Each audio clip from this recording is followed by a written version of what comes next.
Ya, halo, selamat pagi anak-anak. Jumpa lagi dengan saya, dengan Bapak Toto. Untuk kali ini kita akan membahas lanjutan dari bab pertama yaitu bab sel. Ya ini untuk kali ini kita akan belajar tentang transport membran. Seperti yang kita tahu bahwa membran itu, membran plasma ya, membran sel punya kemampuan untuk memasukkan atau mengeluarkan zat-zat tertentu ya. Nah, di sini transport melalui membran dikemukakan oleh Singer dan Nicholson ya.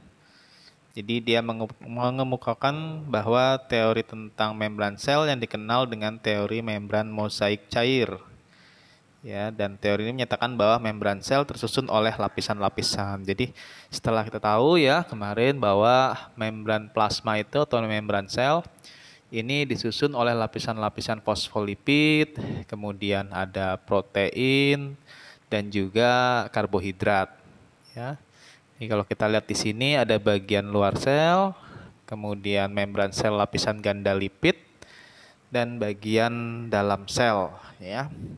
Dan bagaimana caranya kok bisa mentransportkan zat atau suatu senyawa dari dalam dan keluar sel? Oke, kita lanjut. Jadi untuk transport membran ini dibagi menjadi dua ya. Ada transport pasif dan transport aktif. Untuk transport pasif ini adalah transport ya. Transport pada membran yang tidak memerlukan energi. Jadi transport pasif ini terdiri dari difusi ya, kemudian osmosis dan difusi terbantukan. Kalau difusi ini punya definisi adalah perpindahan ya, perpindahan zat terlarut dari lingkungan yang berkonsentrasi tinggi ke lingkungan yang berkonsentrasi rendah. Sekali lagi, difusi didefinisikan sebagai perpindahan zat terlarut ya dari lingkungan yang berkonsentrasi tinggi ke lingkungan yang berkonsentrasi rendah. Sedangkan untuk osmosis ini perpindahan zat pelarut ya dari lingkungan berkonsentrasi rendah ke lingkungan yang berkonsentrasi tinggi. Ya. Jadi kalau difusi itu lebih kepada zat terlarutnya, tapi kalau osmosis lebih kepada zat pelarutnya. Pelarut dan terlarut itu berbeda ya. Jadi kalau misalnya kita bikin air gula nih, ada air sama kita tambahkan gula. Nah, air ini disebutnya pelarut ya. Tapi kalau gulanya disebutnya terlarut ya. Jadi kalau difusi itu terlarutnya yang pindah, sedangkan kalau osmosis itu pelarutnya yang pindah ya. Oke.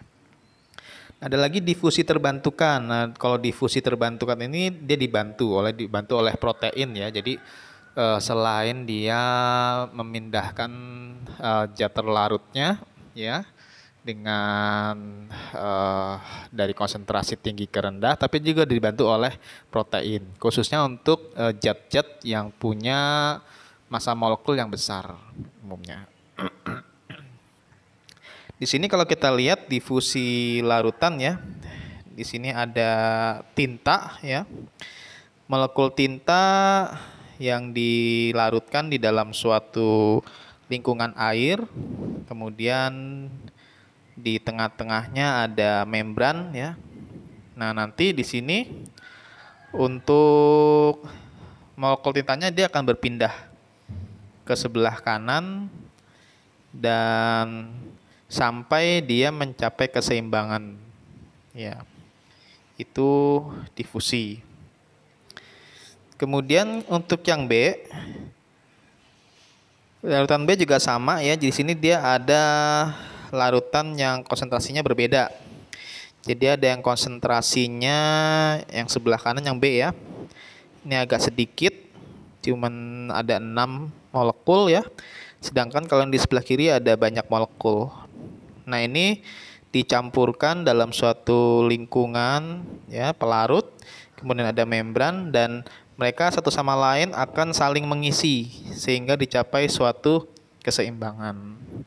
Ya, jadi intinya itu ya. Intinya transport pasif itu atau transport yang lain itu fungsinya untuk mencapai suatu keseimbangan dalam lingkungan sel.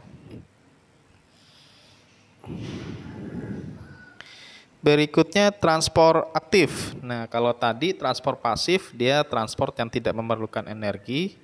Yang kedua, transport aktif. Transport aktif ini adalah transport yang memerlukan energi, yaitu energi ATP ya, adenosin trifosfat. Ya. Ini kalau kita lihat di sini ada gambar sel dengan membran plasmanya. Kalau kita perbesar ya di sini, ya ini proses pemasukan molekul K+ ya, kalium, ion kalium, dan pengeluaran ion natrium di sini. Jadi di sini untuk bisa mengeluarkan ion-ion ini butuh energi, terutama dari energi ATP karena molekulnya besar.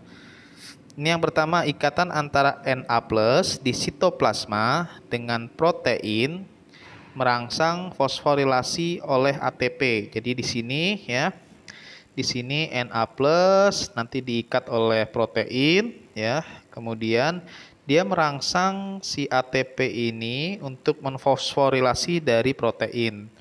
Ya, fosforilasi itu mengakibatkan si ATP melepaskan proteinnya, melepaskan fosfatnya, menempel ke protein sehingga si protein ini dia akan berubah bentuk nanti karena akibat dari pengikatan oleh fosfat.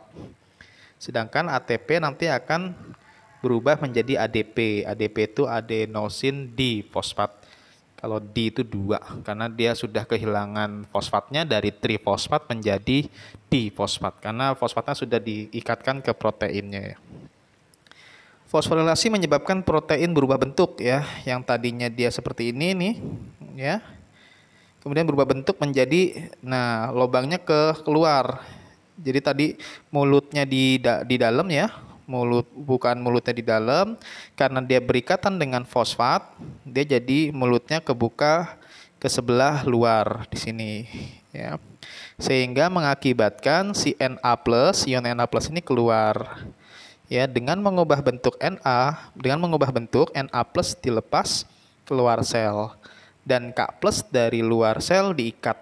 Nah, di sini K+ karena bentuknya seperti ini, K+ bisa masuk nih. K+-nya masuk ke dalam protein ya, berikatan dengan protein. Kemudian ikatan K+ merangsang dilepasnya kelompok fosfat. Jadi K+-nya masuk ke protein itu merangsang fosfat yang ini lepas dari si protein. Nah, lepasnya protein itu akan mengakibatkan bentuknya akan kembali seperti semula. Mulutnya di dalam. Yang akibatnya ya si K+ bisa masuk ke dalam lingkungan sel.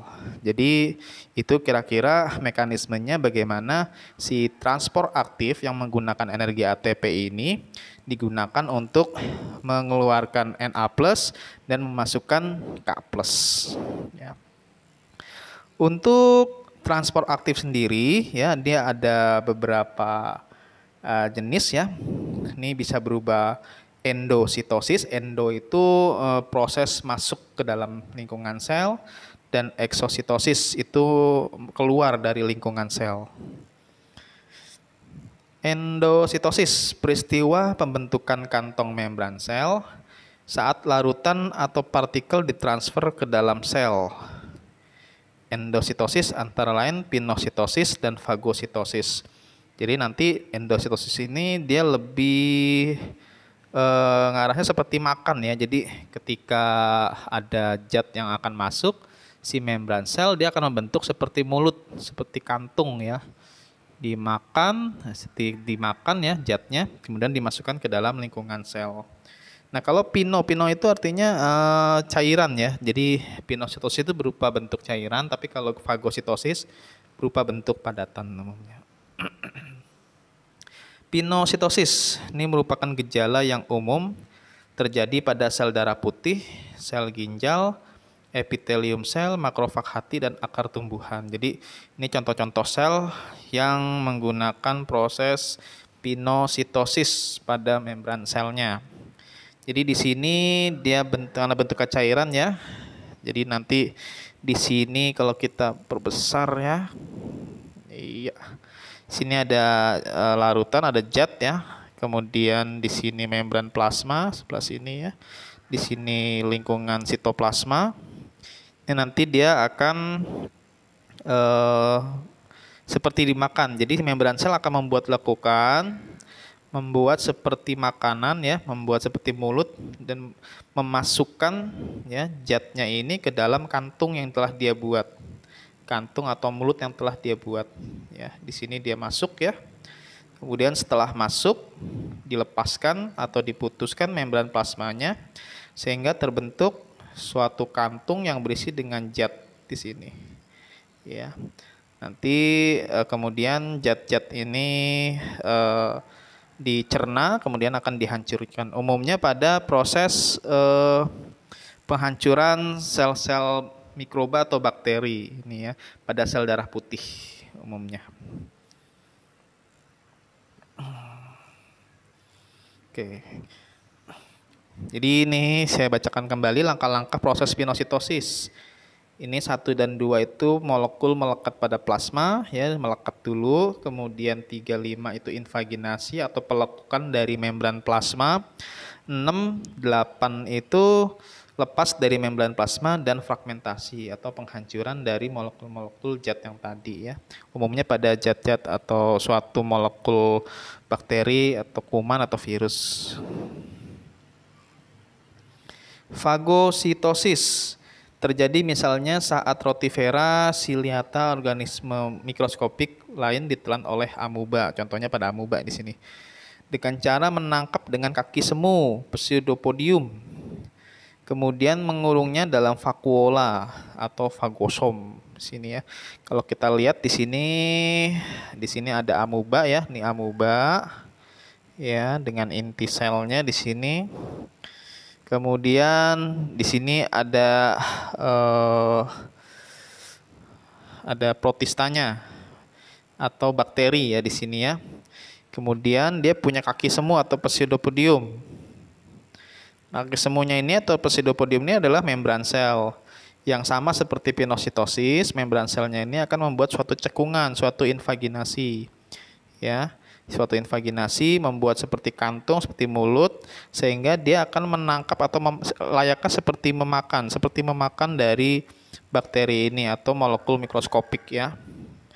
Dimakan, kemudian membran selnya dilepaskan ya, diputus setelah terbentuk kantung. Kemudian di sini lisosom berfusi dengan vakuola makanan. Jadi lisosom itu fungsinya kan buat menghancurkan kan pencernaan intrasel. Jadi ketika si bakteri atau organisme mikroskopik lainnya itu masuk ke dalam lingkungan amuba, nanti dia akan dihancurkan oleh lisosom, ya, enzim-enzim pencernaan dalam lisosom. Ya, jadi itu penjelasan dari transport aktif dan transport pasif pada membran sel. Semoga bermanfaat. Sampai ketemu lagi di video berikutnya. Selamat pagi.